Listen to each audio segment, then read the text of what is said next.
In the heart of an Indian jungle, where the sun beats down with incredible force, a world of life moves in the shadows and the light.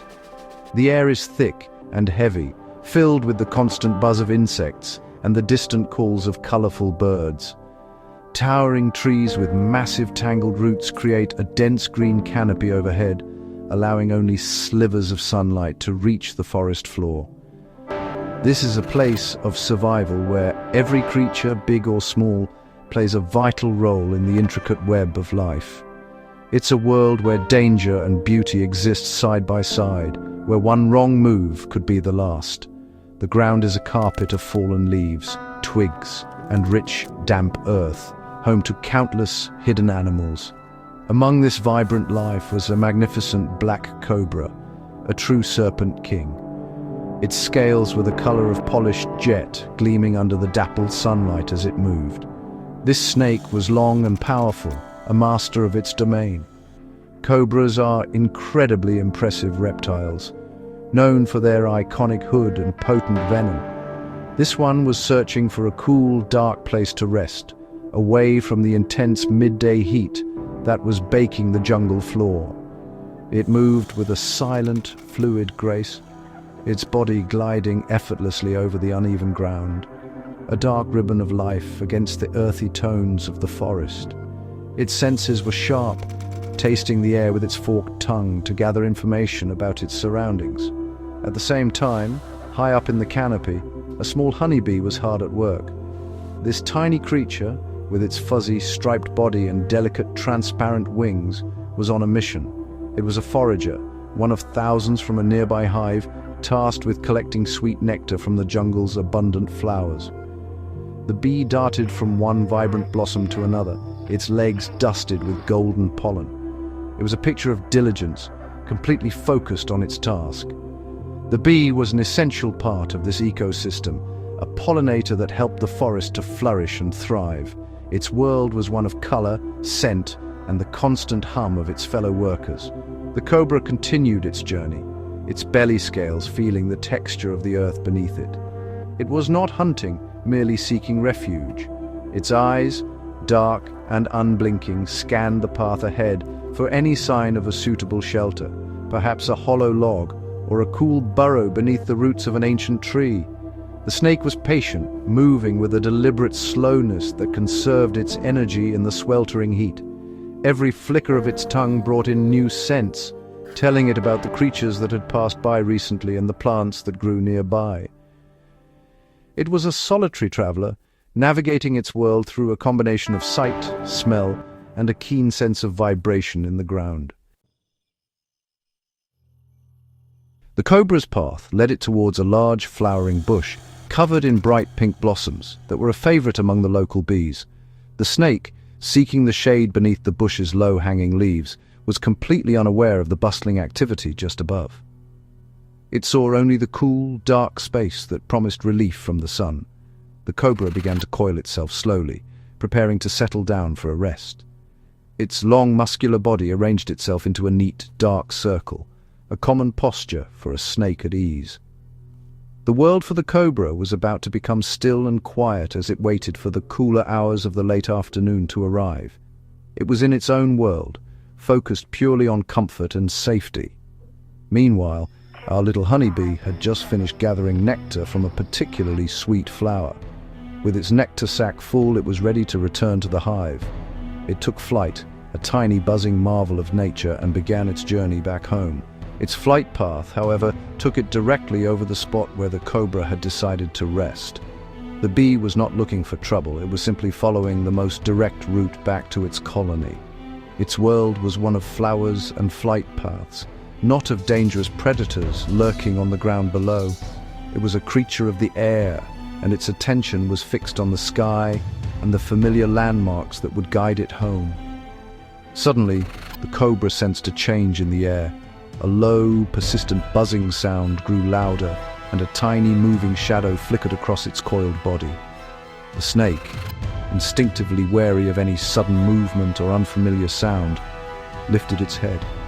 Its forked tongue darted in and out, tasting the air to identify the source of the disturbance. The buzzing was unlike the sound of a potential meal or a known predator. It was something different, something small and persistent.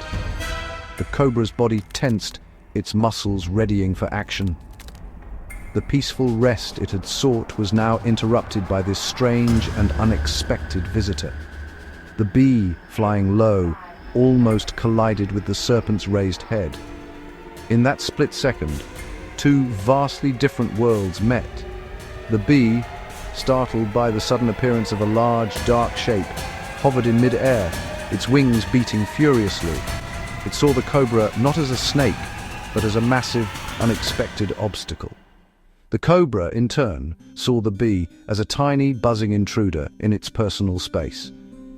The air grew thick with tension. It was a classic wild encounter, a moment where two creatures, each going about their own business, found themselves face to face in a confrontation that neither had sought. The peaceful jungle clearing had become a stage for a potential conflict.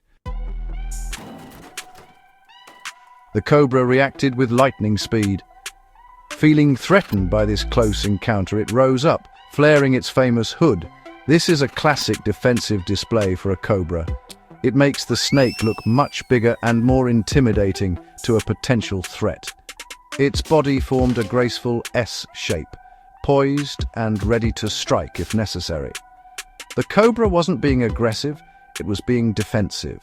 It was communicating a clear message: "Stay away from me, I am dangerous." The snake swayed slightly from side to side, its dark eyes fixed intently on the tiny, hovering insect. It was a magnificent and fearsome sight, a living symbol of the wild's power. The bee, though tiny, was not defenseless. As it hovered, it released alarm pheromones. This is a special chemical signal that bees use to call for help.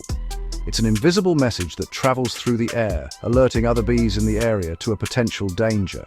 Almost instantly, the single buzz was joined by others. A few nearby foragers abandoned their flowers and flew towards their comrade, creating a small, agitated cloud of bees. Their buzzing grew louder and more frantic, changing from a gentle hum to an angry, high-pitched warning. They circled the cobra's head, a united force responding to a perceived threat against one of their own. The cobra was now surrounded. What had started as a minor disturbance from a single insect had escalated into a confrontation with a swarm. The snake became more agitated, its head tracking the fast-moving bees as they zipped around it. It swayed more erratically, its body tense. The cobra's primary defense is its venomous bite, but a bite is only effective against a single target. Against a swarm of tiny, flying attackers, a different strategy was needed. The snake hissed loudly, a sound like air escaping from a tire, adding to its intimidating display. It was a standoff between a large, solitary predator and a small, highly organized collective. The bees grew bolder. One or two darted in close to the cobra's head, trying to intimidate the large reptile.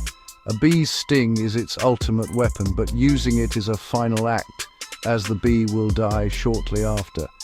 They were willing to make that sacrifice to protect their colony. The cobra, an intelligent animal, seemed to understand the danger it was in. A single bee sting might be painful, but multiple stings could be fatal, even for a creature as formidable as a cobra. The snake's powerful venom was of little use against an enemy that could attack from all angles at once. The tension was at its peak. The cobra decided it had to act. In a sudden, explosive movement, it lunged forward. It wasn't trying to bite a single bee, which would have been nearly impossible. Instead, it was a bluff, a powerful and frightening display designed to scatter the swarm. The cobra struck at the empty air in the middle of the buzzing cloud, its mouth wide open. The sudden, swift motion was startling, and for a moment, the bees did scatter.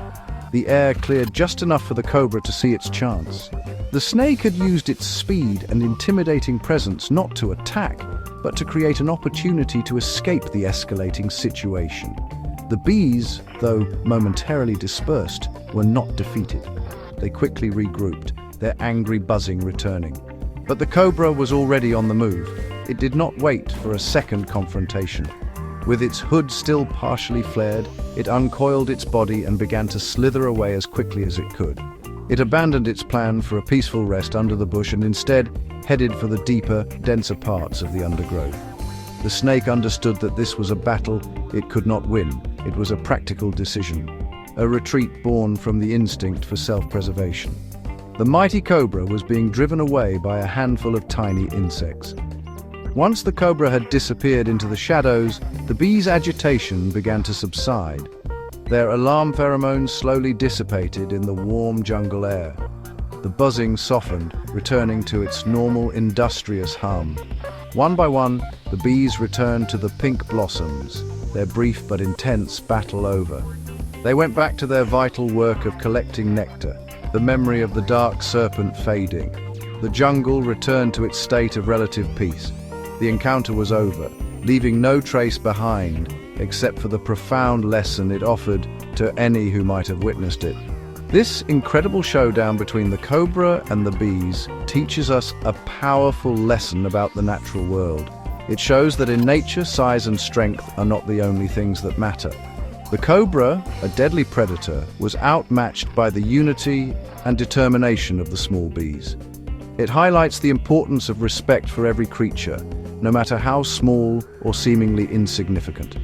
The bees, through their collective action, demonstrated that there is incredible strength in numbers.